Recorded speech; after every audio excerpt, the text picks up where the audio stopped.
What's up, everyone? The Celtic Doom here. I certainly hope you guys are all well. I certainly hope that you guys have had a good weekend of gaming and debauchery and other such things. Well, one of the reasons I'm making this video is it is our Monster Monday. I certainly hope that you guys are excited as I am for this. Obviously, we have finished our most recent Unearthed Awesomeness. I'm not certain which Arcana we're going to be going with next, so whichever one you guys want to see, leave a comment, like, share, subscribe. I have a lot of different social medias. I have an Instagram, the Celtic Doom on Instagram, the Celtic Doom on Twitter. Go follow me.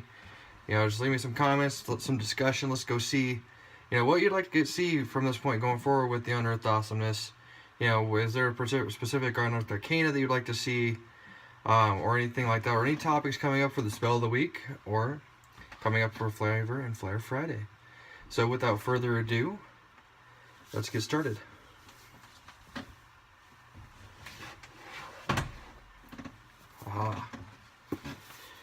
So for today, what I actually had gotten picked out for you guys, simply because we have been doing a lot of this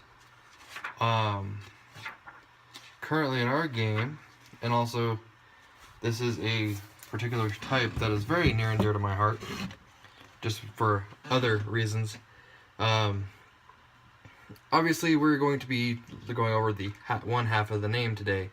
I believe we've already done a video on dragons, but I definitely want to do one for each individual dragon. That includes the chromatic as well as the metallic.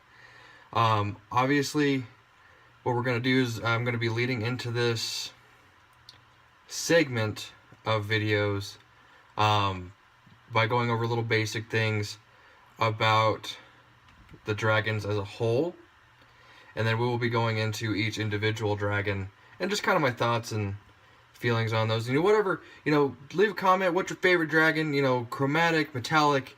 What are some stories that you've had with the 50% of the awesomeness and that has become our addiction, known as Dungeons and Dragons.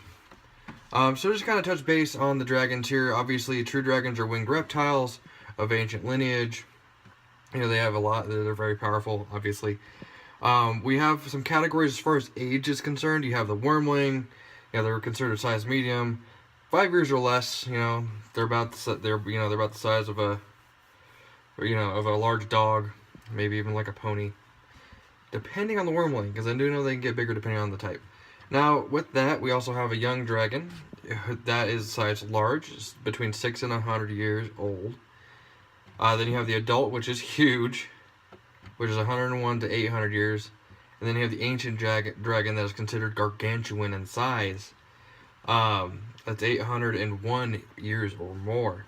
So I think a lot of things that kind of fall between the cracks with this game, and it happens to me a lot, is just how huge these things are compared to the average person. Because we're a size medium.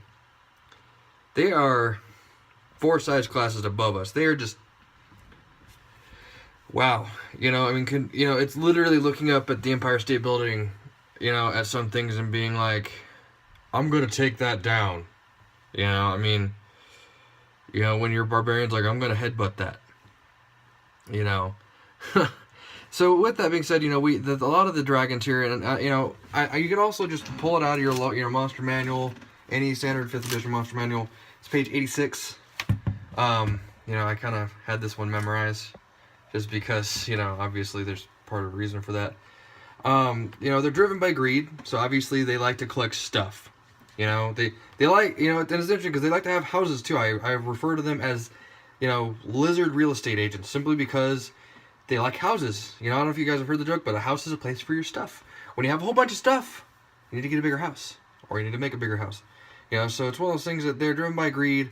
They believe that the world's wealth belongs to them. So it's interesting when you play like half dragons and stuff like this, because you can really take the dragon that your character's descended from and really have it influence your character. I just kind of read an excerpt from that portion of the greed. With its piles of coins, creatures that have stolen it. With the piles of coins here, gleaming gems, magic items, a dragon's hoard is the stuff of legend. However, chromatic dragons have no interest in commerce, amassing wealth for no other reason than just to have it. they're hoarders. They're giant, angry, very old hoarders of really shiny things. So maybe they're just like a black dragon, just a giant freaking crow, you know. Anyway, so we have these centuries of ego, or creatures of ego. Excuse me for the mispronunciation there. Chromatic dragons are united by their sense of superiority, believing themselves the most powerful and worthy of all immortal creatures. That's why in a lot of things you'll see, like, they'll try to usurp gods and things like this, and, you know, because they, you know, they are numero uno. They are the best. They are the best there'll ever be. They're the best there've ever been. You know, and I think one of the reasons why I definitely love, like, you know, the half dragons. Like, I've played a half dragon before, and one of the things I loved most about it is because, you know, that makes you feel like I'm naturally competitive by nature, so I feel like being competitive kind of plays into that. Dangerous lairs. Obviously, anyone that's heard the phrase lair action or legendary action, yeah, that's chilled down your spine's normal. With these, the dragon's lair serves as the seat of its power and a vault for its treasure. With its innate toughness and tolerance for severe environmental effects, a dragon selects or builds a lair not for shelter but for defense, favoring multiple entrances and exits and security for its horde. So, you know, this is Fort Knox, man. Boom, done. Now, to end off this video, we're going to talk about, we're going to also get into a little bit of the, you know, religion in here too, is the Queen of Evil Dragons, which is the, you know, antagonist of the game that we're currently in. We're in the second book of this. I highly recommend picking it up, Hoard of the Dragon Queen. I highly recommend it. It's amazing. It really adds a lot of character choice and how that affects things. It has times where a timer would even come in. You know, I don't know if you know, whoever's played it, comment on it. Tell me your favorite parts. It'd be nice to see what other people thought about it. We're not done with it yet, and due to weather issues, we haven't been able to continue it yet, but I'm definitely excited for the next installment. But with this, it revolves around Tiamat, the Dragon Queen, is the chief deity of evil dragon kind, which a lot of times are referred to chromatic dragons. She dwells on Avernus, the first layer of the 9 hells. As a lesser god, Tiamat has the power to grant spells to her worshippers, though she is loath to share her power with anyone. She epitomizes the avarice of evil dragons and believing that the multiverse and all its treasures will one day be hers and hers alone. So she's the greediest one of them all, basically. Like, that's mine, that is also mine, that is mine. Oh yeah, and that over there, that is also mine. Yeah, I mean, I think it's kind of interesting that, you know, a plane of hell is your lair. I think it's kind of interesting. Tiamat is a gigantic dragon whose 5 heads reflect the forms of the chromatic dragons that worship her. Black, blue, green, red, and white. She is a terror on the battlefield, capable of annihilating whole armies with her 5 breath weapons, her formidable spellcasting, and her fearsome claws. Oh my goodness. She can cast spells. No wonder she's a wizard. No wonder she's arrogant. I'm just kidding to all you wizards out there. Just kidding. Tiamat's most hated enemy is Bahamut, the Platinum Dragon, with whom she shares control of the faith of dragonkind. She also holds a special entity for Asmodeus, who long ago stripped her of the rule of Avernus and who continues to curb the Dragon Queen's power. So, you know, Asmodeus is, you kind of just kicked her to the curb, man. You know, I mean, that would hurt anybody's ego, I guess. Yeah.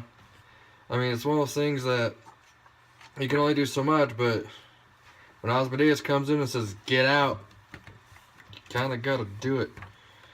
I mean, I don't know if any of you guys have had any altercations with Asmodeus, and if you have, you know, regale us with some of your stories, just because literally it'd be interesting to hear it. You know, because I haven't yet directly encountered Asmodeus in my ventures. Now, with that being said, I really definitely highly recommend, like I said, this adventure here that revolves a lot around Tiamat. I just want to show you. Here's a pretty good picture of her.